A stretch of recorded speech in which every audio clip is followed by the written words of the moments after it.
વર્ણિવેશરમણીય દર્શનમ મંદહાસરુચિરાનનાંબુજં પૂજિतं સુરનરોત્તમૈર્મુદા ધર્મનંદનમહં વિચિંતયે. અસતોમાં ષટગમય તમસોમાં જ્યોતિર્ગમય મૃત્યુર્મા અમૃતમ ગમય. ઓમ શાંતિ શાંતિ શાંતિ. અસ્મદ્ગુરુ સમારંભામ નાથયામૂન મધ્યમામ લક્ષ્મી વલ્લભ પર્યંતામ વંદે ગુરુ પરંપરા. આજની જ્ઞાન સભાની અંદર પધારનારા બધા જ ભગવત ભક્તોને વેદાંતાચાર્ય, પુરાણ ઇતિહાસાચાર્ય, એમએ ફિલોસોફી શાસ્ત્રી રાકેશભાઈના હેતપૂર્વક જય સ્વામિનારાયણ. એક ભગવત ભક્તએ મને જિજ્ઞાસા વૃત્તિથી પ્રશ્ન કર્યો કે શાસ્ત્રીજી, હનુમાનજી મહારાજને મંગળવારે, શનિવારે તથા બીજા બધા દિવસોમાં તેલ અને સિંદૂર કેમ ચડાવવામાં આવે છે? એ સંબંધમાં કઈ પૌરાણિક કથા છે તથા મંગળવાર છે, શનિવાર છે, એ દિવસે હનુમાનજી મહારાજને તેલ અને સિંદૂર ચડાવવાથી કયા ફળની પ્રાપ્તિ થાય, એ બાબત પર આપ થોડી વાત કરો. આ પ્રમાણે એ ભગવત ભક્તએ મને પ્રશ્ન કર્યો. તો આજે આપણે બધા હનુમાનજી મહારાજને મંગળવારે, શનિવારે તથા બીજા બધા દિવસોમાં તેલ સિંદૂર કેમ ચડાવવામાં આવે છે એ સંબંધમાં થોડી વાત શ્રવણ કરશું. તો બધા જ શ્રોતાગણો ધ્યાનપૂર્વક આ પ્રવચન શ્રવણ કરે અને એને આત્મસાત કરી રાખે. તો વાલ્મીકી રામાયણ તથા રામચરિત માનસ સિવાય ભારત વર્ષમાં બીજા બધા પણ રામાયણો છે. જે રામાયણોની અંદર વાલ્મીકી તથા તુલસીદાસે જે કથાનો ઉલ્લેખ નથી કરેલો એ કથા આપણે ત્યાં જોવા મળે છે. તો એ બીજા બધા રામાયણોમાં એક કથા આવે છે. કથા એવી છે કે એક દિવસ માતા સીતા પોતાની માંગમાં સિંદૂર પૂરી રહ્યા હતા. તે સમયે હનુમાનજી મહારાજ ત્યાં ઉપસ્થિત હતા. એટલે એવો એક કુતૂહલવશ માતા સીતાને પૂછ્યું કે માતા, આપ આ સિંદૂર દ્રવ્ય માથામાં કેમ લગાવો છો? ત્યારે માતા સીતાએ હસતા હસતા કહ્યું કે પુત્ર, આ સિંદૂર લગાવવાથી મારા પ્રભુ શ્રી રામનું આયુષ્ય વધે છે અને તેઓ પ્રસન્ન થાય છે. આ પ્રમાણે જ્યારે માતા સીતાએ કહ્યું ત્યારે આ વાત સાંભળી અનન્ય ભક્ત હનુમાનજીએ વિચાર્યું કે જો જરાક સિંદૂરથી ભગવાન શ્રી રામનું આયુષ્ય વધતું હોય તો હું મારા આખા શરીર પર સિંદૂર લગાવી દઉં તો મારા પ્રભુ અમર થઈ જાય.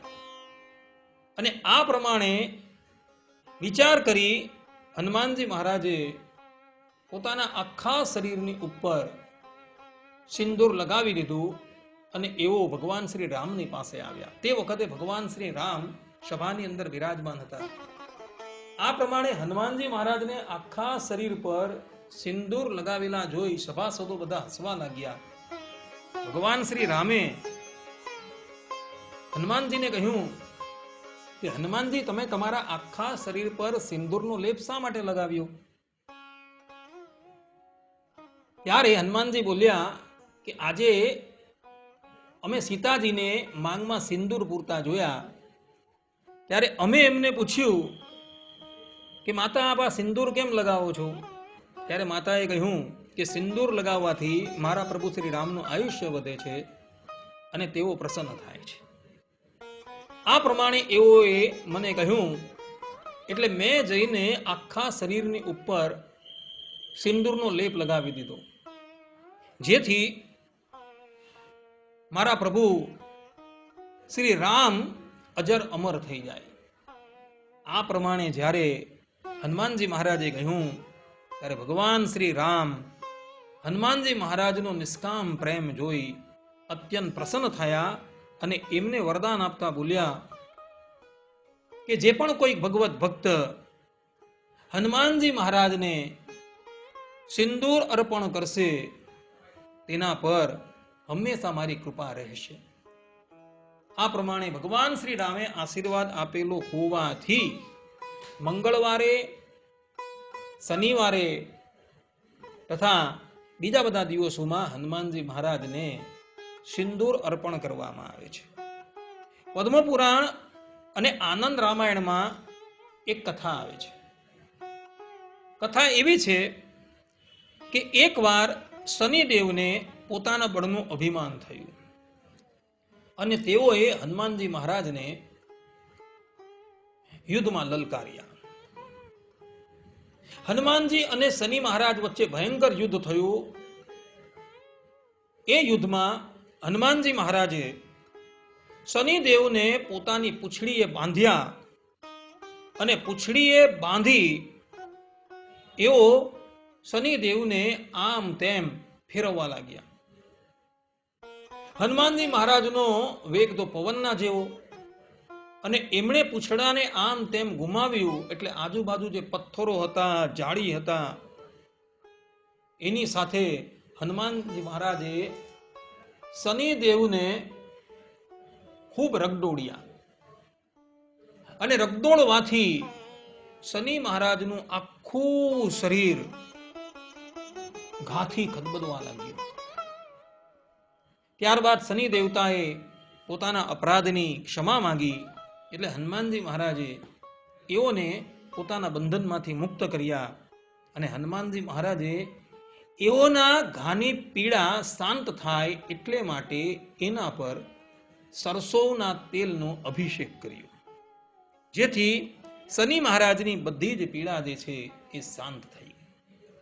તે વખતે શનિ દેવતાએ હનુમાનજી મહારાજને વચન આપ્યું કે મંગળવાર અને શનિવારે જે ભક્ત તમને તેલ ચડાવશે એને શનિ દોષ કે શનિ ગ્રહની પીડા ક્યારેય પણ સ્પર્શ કરી શકશે નહીં.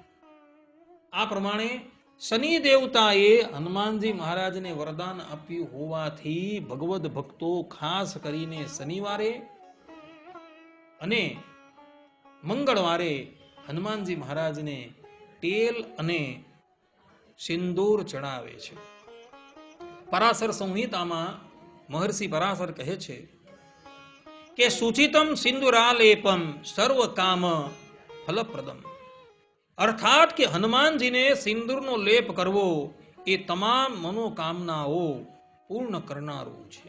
હનુમાનજી મહારાજને સિંદૂરનો લેપ કરવાથી મનુષ્યના મનની અંદર જે પણ કોઈક ઈચ્છા હોય એ બધી જ ઈચ્છા એની તત્કાલ પૂર્ણ થઈ જાય છે.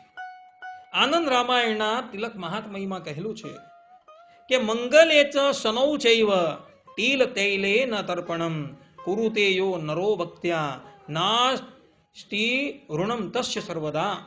અર્થાત કે જે મનુષ્ય મંગળવાર અને શનિવારે હનુમાનજીને તલ કે સરસવના તેલથી તર્પણ એટલે કે અભિષેક કરે છે તેના જીવનમાંથી તમામ ઋણ, કષ્ટ અને ભય નષ્ટ થઈ જાય છે. આ પ્રમાણે અહીં પણ આનંદ રામાયણમાં એવું લખેલું છે કે જે પણ કોઈક ભગવત ભક્ત મંગળવારને શનિવારના દિવસે તલના તેલથી, સરસવના તેલથી કે કોઈ પણ તેલથી હનુમાનજી મહારાજનો અભિષેક કરશે એના જીવનમાંથી ઋણ છે, કષ્ટ છે, ભય છે ઇત્યાદિક સમાપ્ત થઈ જશે.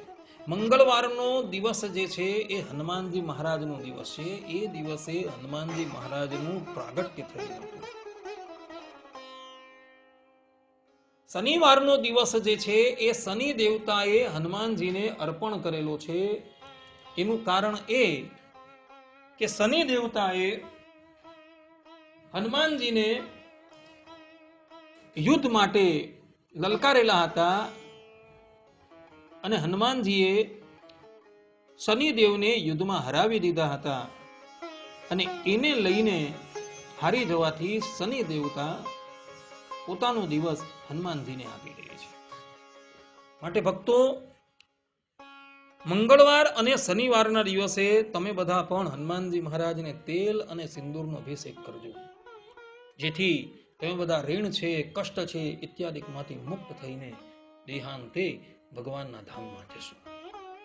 પેલા ભગવત ભક્તએ મને જે પ્રશ્ન કરેલો હતો એનો ઉત્તર આ પ્રમાણે શાસ્ત્રોકારોએ આપેલો છે. આટલું કહીને હું મારી વાણીને અહીં વિરામ આપું છું. સર્વે સંતુ નિરામયઃ, સર્વે સુખીનો ભવંતુ, સર્વે ભદ્રાણિ પશ્યન્તુ, મા કશ્ચિદ દુર્ભાગ ભવેત. અસ્તુ. જય સ્વામિનારાયણ.